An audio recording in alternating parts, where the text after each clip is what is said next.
여러분, 벌써 우리가 이제 쌀쌀한 날씨, 늦가을을 이제 맞이하는 시점에 왔습니다. 올 한 해를 여러분들이 살아오시면서 어떠셨습니까? 여러분의 계획대로 되었습니까? 계획대로 안 된 게 많습니까? 우리의 인생은 다 나름대로 계획을 세우지만 의외로 계획대로 안 되는 게 많습니다. 그렇다고 계획이 필요 없는 것은 아닙니다. 늘 기도하면서 우리는 하나님의 도우심을 바라며 좋은 계획을 세우고 주님의 은혜를 구하며 살아가야 되는데, 틀림없는 것은 사람이 마음으로 자기 길을 계획해도 그 걸음을 인도하는 분은 하나님이신 줄을 믿고 사시길 바랍니다. 우리는 미래에 대해서 모릅니다. 구체적으로 내일 일도 잘 모릅니다. 우리는 알기 때문에 살아가는 게 아닙니다. 어떻게 사는 것 줄 아십니까? 알기 때문에 사는 게 아니라 믿음으로 살아가는 것입니다. 하나님을 믿기 때문에 내 뜻대로 되어도 내 뜻대로 안 되어도 늘 하나님의 인도하심을 잘 받으며 살아가면 승리하는 인생, 복된 삶이 될 줄을 믿습니다. 우리가 살아가면서 이런 말을 많이 합니다. 왜라고 하는 의문을 가질 때가 많습니다. 어찌해서, 왜, 이런 말들을 많이 하죠. 왜 악한 사람은 잘 되는 것 같고 예수님을 잘 믿는 성도들이 왜 고난이 많을까? 왜 나는 나름대로 기도하고 믿음으로 살려고 하는데 나에게 질병이 있고 또는 우리 가정에 어려움이 있고 예수 안 믿는 가정은 의외로 잘 되는 것 같고 부자가 더 많은 것 같고 예수 안 믿는데 시험을 보면 우리 자녀들이 또 점수가 더 좋은 것 같고, 우린 다양한 모든 삶의 영역 속에서 왜, 어째서, 어찌하여 라고 하는 이런 의문을 많이 갖고 살 때가 있습니다. 왜 불의가 판을 치는가? 왜 의인이 고난을 당하는가? 왜 악인은 형통하는가? 이런 의문을 우리만 갖는 것은 아닙니다. 오늘 이 본문을 보게 되면 하박국이라고 하는 선지자가 그런 의문을 갖고 있었습니다. 그래서 하나님께 물어봅니다. 하나님, 왜 꼭 그렇게 하셔야만 합니까? 하나님, 왜 그렇습니까? 하나님께 따지듯 때로는 불만과 의문을 가지고 하나님께 물어보는 이 하박국의 모습을 오늘 본문에서 볼 수가 있습니다. 많은 고민이 있었고 많은 나름대로의 의문과 불평 섞인 그런 마음을 갖고 있었던 사람이 이 하박국 선지자입니다. 그런데 오늘 본문을 보니까 결론에 와서 뭐라고 말하냐 하면은, 나는 여호와로 말미암아 즐거워하며 나의 구원의 하나님으로 말미암아 기뻐하리로다. 할렐루야. 의외의 그런 고백을 하고 있는 거예요. 나는 여호와로 말미암아 즐거워하고 나는 구원의 하나님으로 말미암아 기뻐한다 라고 말하고 있습니다. 틀림없이 무슨 일이 있었다고 하는 것이지요. 어떤 일이 있었기 때문에, 어떤 과정을 통해서 무엇인가가 있었기 때문에 그는 의문이 해결되었고 그의 마음의 상태와 입술의 고백이 바뀌어진 것을 알 수가 있습니다. 오늘 이 예배를 통해서 여러분들의 문제가, 여러분들의 고민과 의문이 오늘 이 예배를 통해서 해결되어지므로 이 하박국처럼 하나님으로 인해서 기뻐하고 영광을 돌리는 우리 모두가 되어질 수 있기를 축복합니다. 도대체 이 하박국에게 무슨 일이 있었을까요? 17절 말씀을 보게 되면 눈으로 보기에 환경이 전혀 변화된 것이 없습니다. 비록 무화과 나무가 무성하지 못하며 포도나무에 열매가 없으며 감람나무에 소출이 없으며 밭에 먹을 것이 없으며 우리의 양이 없으며 외양간에 소가 없을지라도 라고 말하는 걸 볼 때에 당장의 이 현실 환경 속에는 별반 달라진 것이 없다고 하는 것입니다.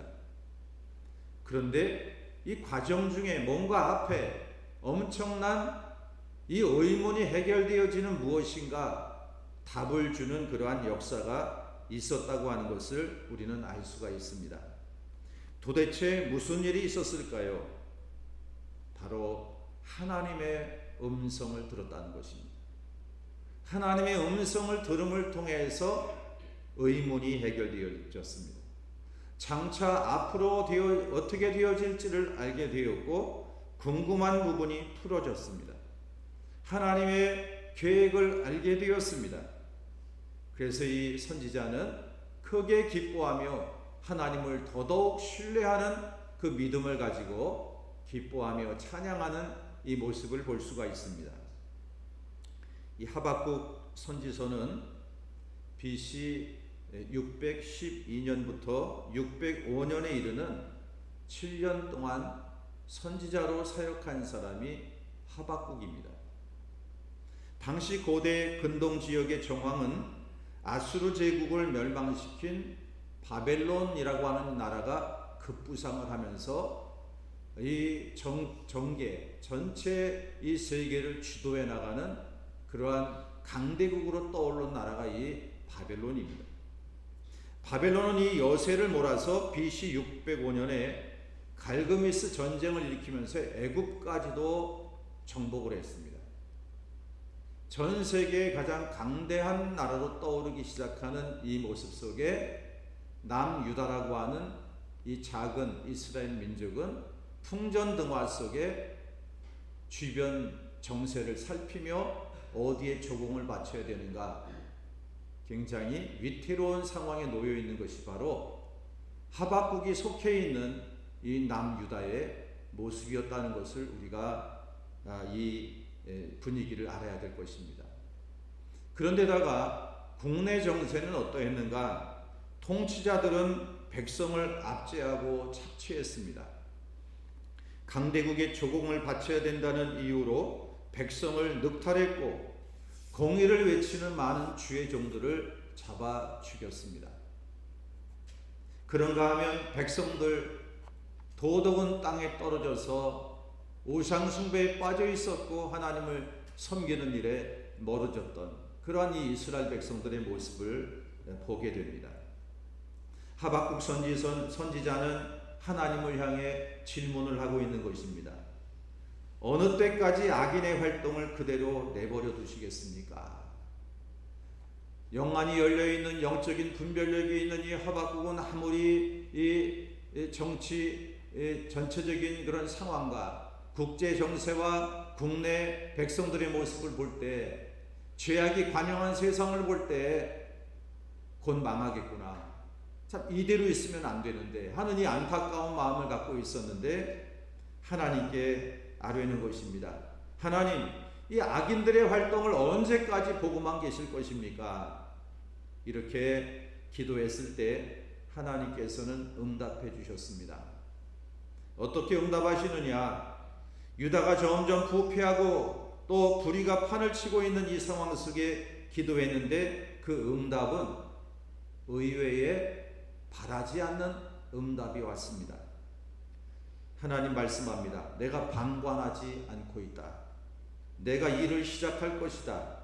내가 사납고 성급한 백성인 갈대아 사람을 일으켰다. 그들은 자기들의 힘을 자기들의 신으로 삼는 자들이다. 갈대아 바벨론이라고 하는 이 나라를 통해서 남유다를 멸망시키는 자리로 이끌어가겠다고 하는 응답을 주신 것입니다. 하나님은 우리가 기도한 것과 다르게 응답하실 때가 있습니다. 이 하박국은 오히려 기도를 했는데 너무나 엄청난 원하지 않는 그런 응답이 온 것입니다. 그런데 결론은 어떻다고요? 다 과정을 뜻을 알게 되니까 마음의 평안이 오고 하나님을 찬양하며 기뻐하는 그러한 고백을 하는 것을 놓고 볼 때에 하나님을 만남으로 해결함을 받는 것이 얼마나 귀한가 하는 것을 우리에게 깨닫게 해주시는 말씀인 것입니다. 성도 여러분, 하박국은 짧으니 하박국서이지만은 이 본문을 통해서 하나님과 대화하듯이 기도가 이루어지는 이 모습을 볼 수가 있습니다. 그런데 이 하나님과 대화하는 모습 속에 우리가 간직해야 될 중요한 교훈이 있는데요. 하나님께 늘 질문하는 삶을 살라는 것입니다. 이건 다르게 표현한다면 기도이지요. 많은 사람들이 의문이 있을 때 어떻게 합니까? 원망하고 불평하고 하나님으로부터 멀어지는 경우가 많습니다. 여러분, 의문이 있고 속상하고 왜 그렇습니까? 불평이 올라오고 알 수가 없고 힘든 일이 있을 때 어떻게 하라고요? 하나님께 질문하라고요. 하나님께 더 가까이 해야 합니다. 아멘? 가까이 해야 됩니다. 보통 대인관계도 그렇습니다. 언제 오해가 생깁니까? 말도 안 하고 점점 멀어질 때입니다. 추측을 합니다. 상상을 합니다. 저분이 왜 날 저렇게 봐? 말 한마디, 저 말에는 뭔가 씨가 있어. 나름대로 사람들은 그냥 스스로 오해하는 경우가 많습니다. 오해가 되고 속상한 그런 일들을 겪을 때면 물어보십시오. 다가가서 물어보십시오. 하나님께도 그렇습니다. 나의 삶의 모습 속에, 가정의 여러 가지 어려운 형편 속에 하나님, 이러한 일을 주신 이유가 무엇입니까? 하나님, 굉장히 힘이 듭니다. 어렵습니다. 하나님, 알 수가 없는데 알려주십시오. 하박국처럼 어떻게 하라고요? 멀어지지 말고 가까이 하라는 것입니다. 스스로 시험 들고 유혹에 빠지고 죄를 짓는 길로 가지 말고 하나님을 가까이 하라는 그런 말씀을 해주고 있어요. 그런데 하나님의 응답에 대해서 원망하지 말라는 것입니다. 하나님은 갈대아 사람들, 바벨론 사람들을 통해서 이스라엘을 혼내주시겠다는 겁니다. 그런데 이것이 결론이 아니거든요. 우리는 당장 내가 원하지 않는 어떠한 답이 왔을 때면 왜 더 커지는 거예요. 더 시험 드는 자리로 갑니다. 그러시면 안 된다는 겁니다.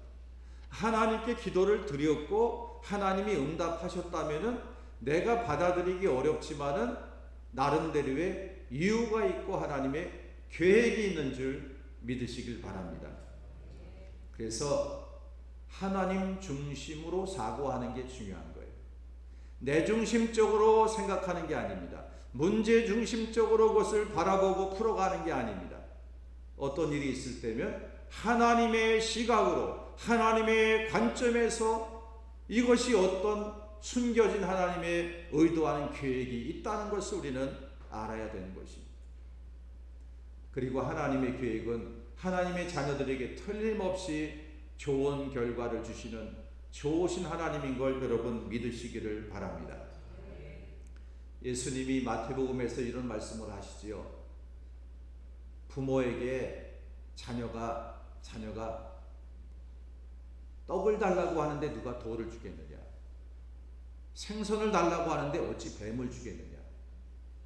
육신의 자녀도 부모에게 무엇을 달라고 요청을 하면 아낌없이 좋은 것을 주려고 하는 게 육신의 부모가 아니더냐? 하물며 하나님 아버지께서 사랑하는 주의 자녀들이 아버지께 구할 때 좋은 것을 주시지 않겠느냐? 믿으십니까? 믿는다면 당장의 의문과 불만 섞인 그런 속상한 마음, 알 수 없는 그러한 부분들에 대해서 감정 표출을 앞세우기보다도 우리는 이 하박국과 같이 문제를 풀어가는 것을 배우고 좋으신 하나님을 만나는 그런 은혜가 있기를 바랍니다. 하박국이 질문을 했습니다. 왜 하필 갈대아를, 하나님을 알지 못하는 저 이방 민족을 들어서 우리 민족을 징계하십니까? 왜 불신자를 들어서 우리를 부끄럽게 하십니까? 잔인한 민족이 아닙니까? 왜 더 악한 민족을 들어서 징계하십니까? 이런 의문을 질문을 통해 표현하는 것입니다. 그리고는 응답을 기다렸습니다. 여러분, 기도한 다음에 응답을 기다려야 합니다. 그래서 2장 1절을 보면 내가 내 파수하는 곳에 서며 성로에 서리라. 그가 내게 무엇이라 말씀하실는지 기다리고 바라보며 나의 질문에 대하여 어떻게 대답하실는지 보리라. 그리하였더니 라고 말하고 있습니다. 우리는 하나님께 가까이 하고 기도하는 것이 삶의 모습이어야 합니다. 날마다 기도하는 성도가 되시길 바랍니다. 근데 기도한 다음에 기다리시라는 거예요. 응답을 기대하며 기다려야 됩니다. 보통 너무 우리가 성급합니다. 기도하고 왜 당장 안 주십니까? 이런 경우가 많습니다. 하나님이 어떻게 말씀하시는지를 하박국이 귀를 기울여 간절히 주님의 응답을 기다렸던 것을 우리는 배워야 됩니다. 그랬더니 응답하시는 내용의 말씀을 듣고 모든 불만이 해소되었고 하나님께 영광을 돌리는 결론을 우리는 맞이하게 되는 것입니다. 그럼 어떻게 응답을 받았느냐? 이것이 바로 우리의 모습이 되어야 할 것입니다. 하나님은 첫 번째로 말씀을 주셨다는 것입니다. 말씀을 들어야 됩니다. 하나님의 말씀을 통해 응답을 받으시기를 바랍니다. 2절 3절을 보면 여호와께서 내게 대답하여 이르시되 그랬습니다. 너는 이 묵시를 기록하여 판에 명백히 새기되 달려가면서도 읽을 수 있게 하라. 이 묵시는 정한 때가 있나니 그 종말이 속히 이르겠고 결코 거짓되지 아니하리라. 비록 더딜지라도 기다리라. 지체되지 않고 반드시 응하리라. 할렐루야. 여러분, 이것을 믿으십시오. 하나님은 정한 때에 반드시 응답하실 줄을 믿습니다. 하나님이 정하신 때에 여러분들이 그토록 원하는 것, 하나님이 가장 좋은 것으로 응답하시는 좋으신 하나님인 줄을 믿습니다. 그래서 늘 우리는 응답을 받으려면 하나님을 가까이 해야 하는 것입니다. 어떻게든 하나님을 가까이 하십시오. 더 가까이 하십시오. 다윗은 왕이 된 이후에도 어려운 문제만 있으면 어떻게 합니까? 하나님, 어떻게 할까요? 물어봅니다. 전쟁이 일어났습니다. 전쟁이 일어났으면 당장 나가 싸워야지요. 그런데 하나님께 물어봐요. 하나님, 전쟁이 벌어졌는데 어떻게 할까요? 하나님의 은혜를 구하는 거예요. 하나님의 도우심을 구하는 겁니다. 내가 할 수 있다. 나의 힘으로 자꾸 하려고 하지 마십시오. 하나님의 은혜를 구하는 것이 귀한 것을 우리에게 깨닫게 하십니다. 이 세상에는 우리가 이해할 수 없는 일들이 많이 일어납니다. 설명할 수 없는 일들이 많습니다. 납득할 수 없는 그런 일들이 너무나 많이 일어나는 것이 세상의 모습인데 내 힘으로 내 지혜로 내 방법으로 무엇을 할 수 있겠습니까? 하나님을 가까이 해야 합니다. 그리고 하나님의 은혜를 구하며 하나님 어떻게 할까요? 늘 물어보는 우리의 삶이 되어야 될 것입니다. 틀림없이 하나님은 깨닫게 하실 것입니다. 말씀해 주시는 하나님인 줄 믿으시기를 바랍니다. 창세기 18장 17절을 보면 여호와께서 가라사대 나의 하려는 것을 아브라함에게 숨기겠느냐 이렇게 말씀하셔요. 예레미야 33장 3절 너는 내게 부르짖으라 내가 내게 응답하겠고 네가 알지 못하는 크고 은밀한 일을 내게 보이리라 말씀하고 있습니다. 하나님 아버지는 자꾸 하나님의 자녀들에게 하나님이 뜻하시는 바를 알려주려고 합니다. 여러분, 인간 자녀도 똑같아요. 자녀가 아빠, 부모님을 가까이 안 하면 부모님의 의중을 알 수가 없어요. 근데 시도 때도 없이 자주 만나고 가까이 하면은 아무래도 대화가 많아져요. 대화를 많이 하다 보면은 그 마음을 알 수가 있게 돼요. 하나님을 가까이 해야 하나님 마음을 알게 되고 은혜를 더 많이 받고 복도 많이 받게 되는 줄 믿습니다. 하나님께 물어보십시오. 하나님은 말씀해 주시는 분이십니다. 설교자의 입술을 통해서 이 설교 시간에 여러분에게 하나님의 뜻이 분명하게 증거되어서 이것이구나라고 응답을 받는 분들이 있어요. 저는 설교를 통해 응답받았다는 분들을 많이 봤어요. 하나님이 나에게 이런 응답을 주시는구나. 그런 응답의 표현을 저에게 해주는 그런 말을 많이 들었어요. 성경을 읽는 가운데 하나님께서 답을 주십니다. 왜냐하면 성경은 하나님 말씀이기 때문에. 기도하는 가운데 응답을 받는 분들 많이 보았습니다. 기도를 통해 하나님이 응답해 주시는 그런 은혜를 체험하는 분들이 많이 있습니다. 지금 당장은 어려움이 있고 인생에 의문이 있어도 하나님이 주시는 이 말씀대로 살게 되면 여호와로 인하여 즐거워하고 구원의 하나님으로 인하여서 기뻐하게 되는 그러한 삶을 살게 될 줄 믿으시기를 바랍니다. 두 번째는 하나님이 믿음으로 살아라. 이렇게 4절에서 답을 주고 있습니다. 보라, 그의 마음은 교만하며 그 속에서 정직하지 못하나 의인은 그의 믿음으로 말미암아 살리라 말씀합니다.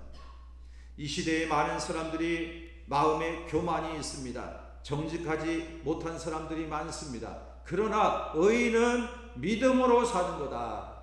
이것을 말씀합니다.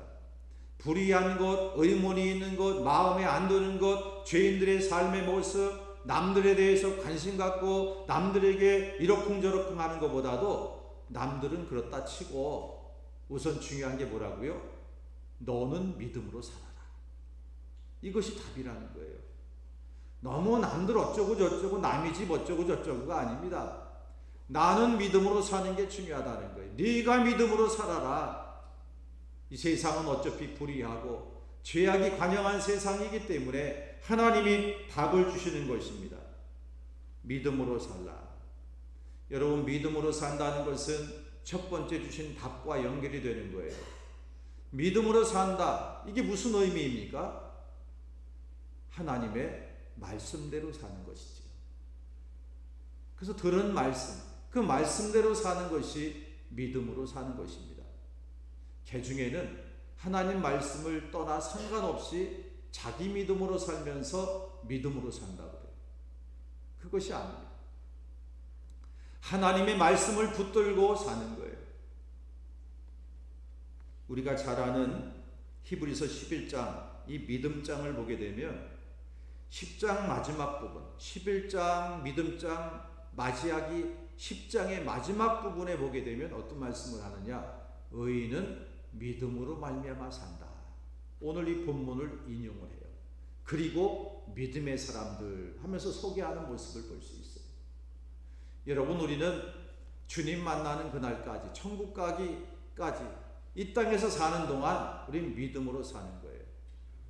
믿음으로 사는 자는 하늘 위로 받겠네. 믿습니까? 여러분, 믿음으로 살 때 우리의 마음에 주님의 참된 위로가 오기 시작을 하는 거예요. 여러분, 주변을 살펴보십시오. 너무나 인상 찌푸리고 속이 상하고 손가락질하고 싶은 게 너무 많은 거예요. 하나님, 왜 이게 너무 많은 게 세상 아닙니까? 근데 그 이전에 하나님이 조용히 말씀하셔요. 내가 한다. 그런데 중요한 거는 거기에 물들지 말고 너는 믿음으로 살아야 돼. 아멘.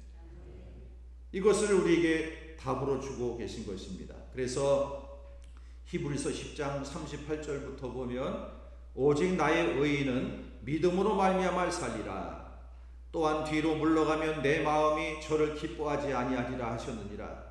우리는 뒤로 물러가 침륜에 빠질 자가 아니요 오직 영혼을 구원함에 이르는 믿음을 가진 자니라 말씀합니다. 성도 여러분, 때로는 이해가 안 가고 납득이 안 된다 할지라도 하나님을 신뢰하시고 믿음으로 사시는 의인 되시기를 주님의 이름으로 축원합니다. 그러면서 세 번째로 하나님이 이런 말씀을 하십니다. 갈대아 바벨론은 내가 처리하겠다. 이런 말씀을 하셔요. 10절부터 12절입니다. 2장에 보면 내가 많은 민족을 멸한 것이 내 집에 욕을 부르며 내 영혼에게 죄를 범하게 하는 것이 되었도다. 담에서 돌이 부르짖고 집에서 들보가 응답하리라. 피로 성읍을 건설하며 불의로 성을 건축하는 자에게 화 있을진저 라고 말하고 있습니다. 하나님께서 이 갈대아를 도구로 사용하셔서 이스라엘 백성들을 깨닫게 하신 이후에 이 대적인 갈대아 사람들은 그들의 죄로 인하여서 멸망당할 것이다. 내가 그들의 죄를 알기 때문에 죄의 싹은 사망이다. 그들을 멸해버릴 것이다 라고 말씀하셔요. 그래서 2장에 보게 되면 5가지 바벨론의 죄악을 열거해서 알려주십니다. 노략질, 탐심, 착취, 술과 음주를 조장하는 죄, 우상숭배. 이 5가지 죄를 말씀하면서 이런 죄의 근원이 무엇인지를 아느냐? 5가지 죄의 근원은 교만이다. 이렇게 알려주셔요.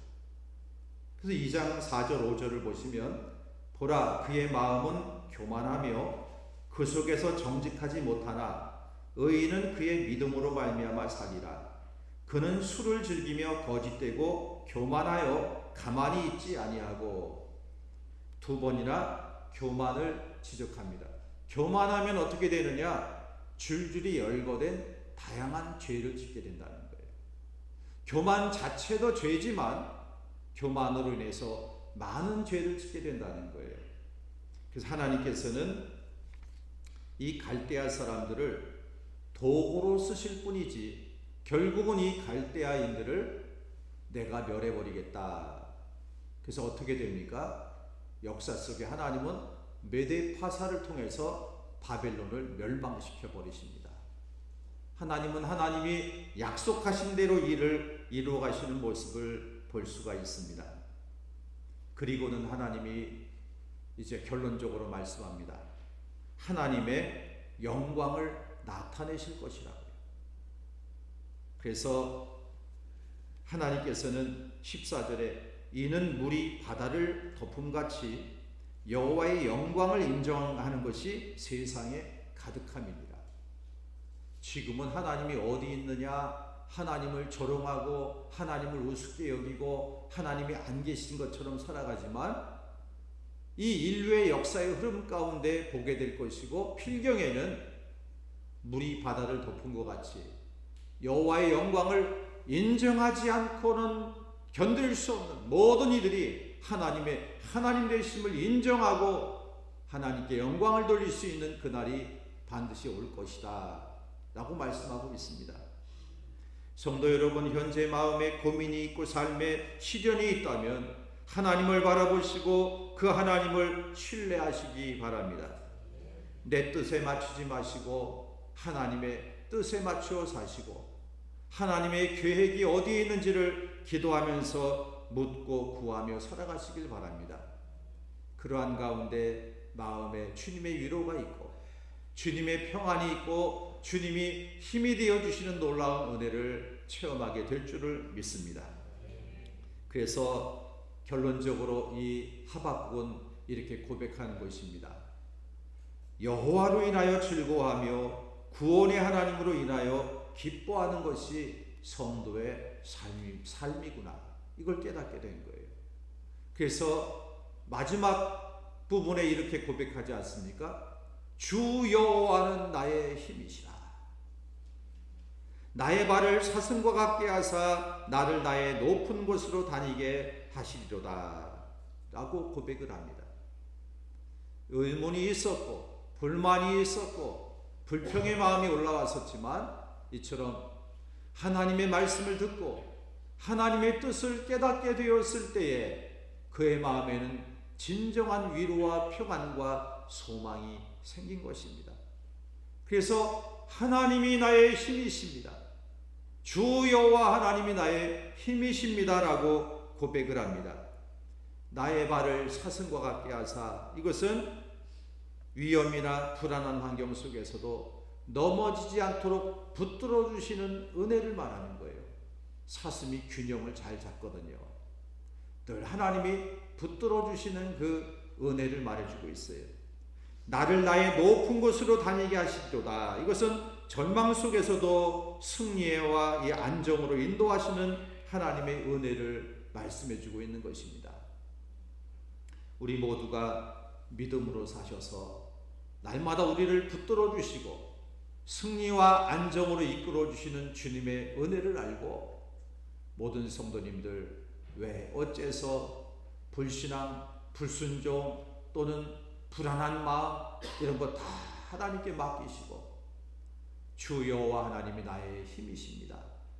하나님을 신뢰하는 믿음으로 오직 믿음으로 사셔서 주님이 붙들어 주시고 주님께서 여러분들을 안정되게 승리의 길로 이끌어 주시는 놀라운 은혜 속에 살아가시기를 우리 주님의 이름으로 간절히 축원합니다. 아멘.